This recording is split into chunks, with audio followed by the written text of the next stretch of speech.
Encore aujourd'hui, l'homosexualité est considérée par certains comme une préférence qui serait contre nature, qui serait contre l'ordre social, contraire à la volonté de Dieu, incompatible avec l'institution de la famille. Alors pour toutes ces raisons, bien des homosexuels sont non seulement moqués, discriminés, mais souvent persécutés, emprisonnés, voire exécutés. Alors le 17 mai, c'est la journée mondiale de lutte contre l'homophobie, en souvenir du 17 mai 1990, jour où l'OMS, l'Organisation mondiale de la santé, a retiré l'homosexualité de sa classification internationale des maladies, dans laquelle elle était présente comme un trouble mental. Eh bien, voilà pour nous une opportunité d'utiliser la cartographie pour parler des droits des homosexuels dans le monde. L'homosexualité, soit l'attirance d'une personne, homme ou femme, pour une personne de même sexe, se distingue de l'hétérosexualité, c'est-à-dire l'attirance d'une personne pour le sexe opposé. L'hétérosexualité, dans de nombreux pays, apparaît comme la norme en matière de préférence sexuelle. En France, par exemple, 99% des couples se disent hétérosexuels, selon une étude de l'INSEE en 2011. On peut même parfois parler d'hétérosexisme lorsque l'hétérosexualité est considérée comme la seule conduite acceptable, comme une norme. Mais cela n'a pas toujours été le cas. Dans la Grèce antique, par exemple, l'homosexualité masculine était majoritairement acceptée. Alors, sur quoi repose ce rejet de l'homosexualité? Il y a d'abord l'influence de la religion. Par exemple, dans le judaïsme, le catholicisme, l'islam, les interprétations dominantes des textes sacrés ont jugé l'homosexualité contraire à la loi divine, à la nature, et notamment parce que cela ne permet pas la reproduction. Ce sont des principes religieux au nom desquels les homosexuels ont été chassés, exécutés, notamment au Moyen Âge et à la Renaissance en Europe. À partir du XIXe siècle, avec le développement de la médecine et de la psychiatrie, l'homosexualité est alors considérée comme une maladie mentale. On cherche à la guérir par la castration chimique, la chirurgie, les électrochocs. Et puis on voit aussi émerger l'idée selon laquelle l'homosexualité entraînerait une dégénérescence de l'espèce humaine. Et quelques décennies plus tard, le nazisme va reprendre une partie de ces théories, ce qui entraînera la désignation des homosexuels par un triangle rose et la déportation de 5 000 à 15 000 personnes pour ce seul motif. L'idée que l'homosexualité est une maladie va survivre au nazisme. L'apparition du sida dans les années 70-80, qui a touché en premier lieu la communauté des homosexuels et qu'on a surnommé le cancer gay, a renforcé ces représentations.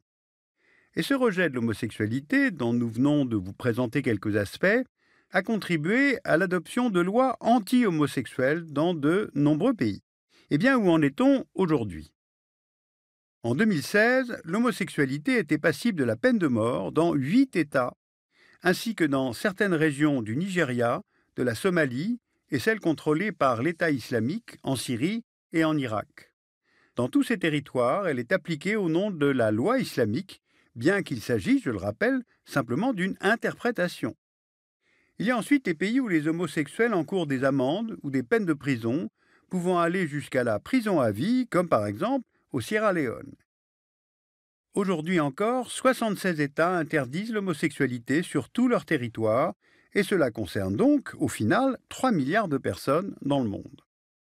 En sens inverse, passons maintenant aux États où l'homosexualité, cette fois, est autorisée.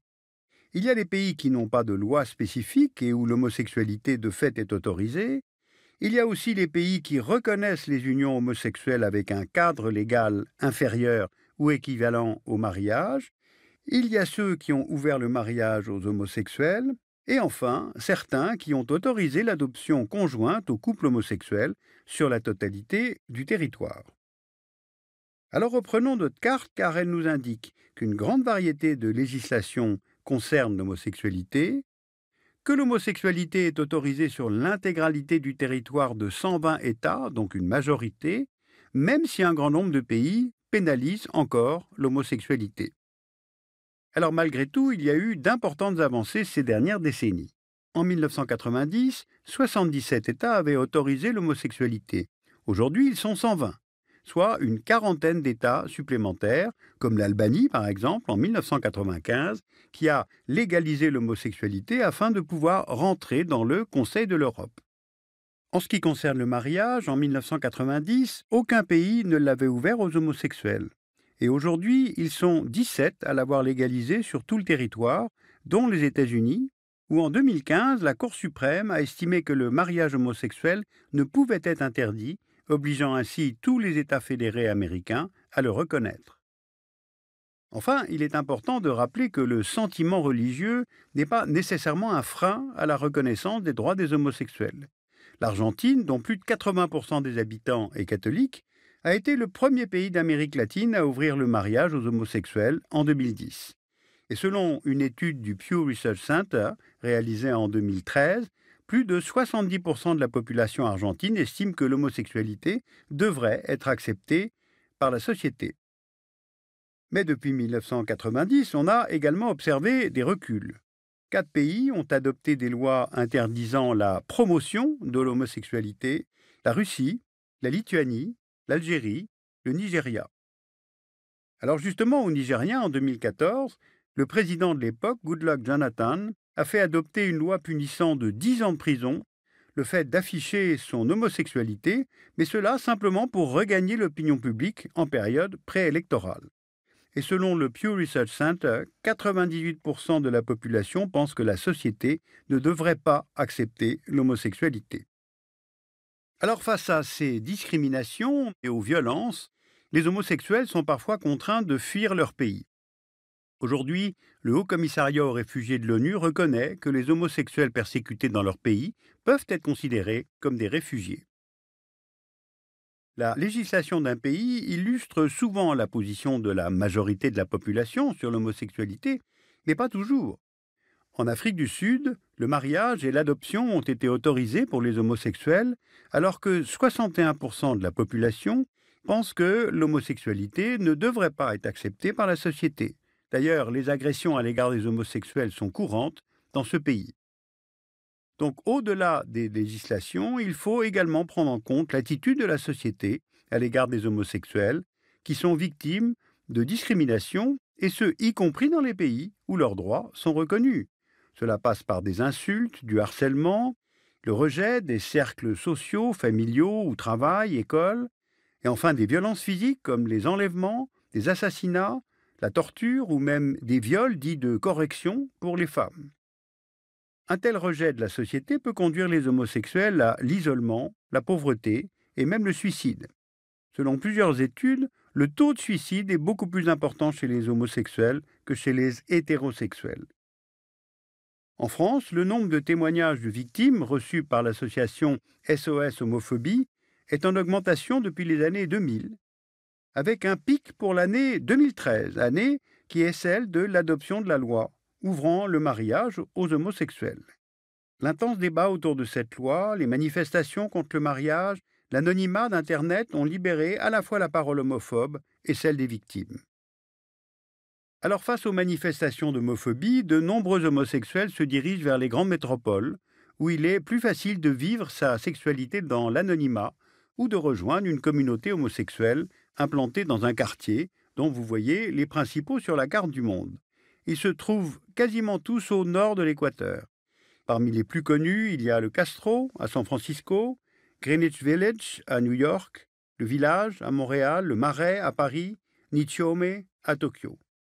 À l'origine de ces quartiers, il y a souvent la volonté de créer un territoire de tolérance et de sécurité, mais aussi de mobilisation en faveur des droits des homosexuels. C'est à Greenwich Village à New York qu'a eu lieu la première Gay Pride en 1970, marquant la naissance des mouvements de revendication homosexuels contemporains, comme le Gay Liberation Front, puis plus tard, avec l'arrivée du SIDA, les mouvements comme ACT UP ou AIDS. On trouve aussi des mouvements homosexuels religieux, comme en France David et Jonathan, mouvement homosexuel chrétien, ou les homosexuels musulmans de France. En 2011, donc 40 ans après la première Gay Pride, la situation a bien changé, puisque plusieurs centaines de Gay Pride et d'événements pour les homosexuels ont été organisés, encore une fois, principalement dans l'hémisphère nord. C'est le signe d'une société civile active qui milite pour les droits des homosexuels et encourage et parfois force les États et les organisations internationales à reconnaître leurs droits et à protéger ces droits. Ainsi, les Nations Unies ont lancé en 2013 une campagne de sensibilisation aux droits des personnes homosexuelles, mais aussi bisexuelles et transgenres. Intitulée Free and Equal, elle rappelle aux citoyens et aux États le premier article de la Déclaration universelle des droits de l'homme, à savoir « Tous les êtres humains naissent libres et égaux en dignité et en droit ». Car c'est bien de cela dont il s'agit, du droit à l'égalité, plus encore que du droit à la différence. Pourquoi un État se mêlerait-il de juger du comportement privé des individus? L'État est là pour protéger, pas pour discriminer. Et puis de plus, attention, il ne s'agit pas que de l'État. L'homophobie est aussi autour de nous, et souvent nous n'en avons pas conscience. Clichés, moqueries, réticences, vocabulaire déplacé, voire vulgaire, autant de gestes qui excluent les homosexuels de notre société et leur rappellent leurs différences. Alors pour parler de façon plus personnelle, j'ai envie de dire, foutez-leur la paix. Auriez-vous envie que quiconque se mêle de votre vie privée? Non, n'est-ce pas? Alors vous pouvez lire utilement l'Atlas mondial de la sexualité, édité chez Autrement. Vous pouvez lire aussi l'histoire de l'homosexualité de Robert Aldrich, qui est publié au Seuil, qui montre que l'homosexualité a existé à toutes les époques. Et puis vous pouvez aussi aller sur le site internet de l'ILGA, ilga.org. Elle publie de nombreuses informations au sujet des droits et nous avons pu utiliser ces informations pour préparer cette émission.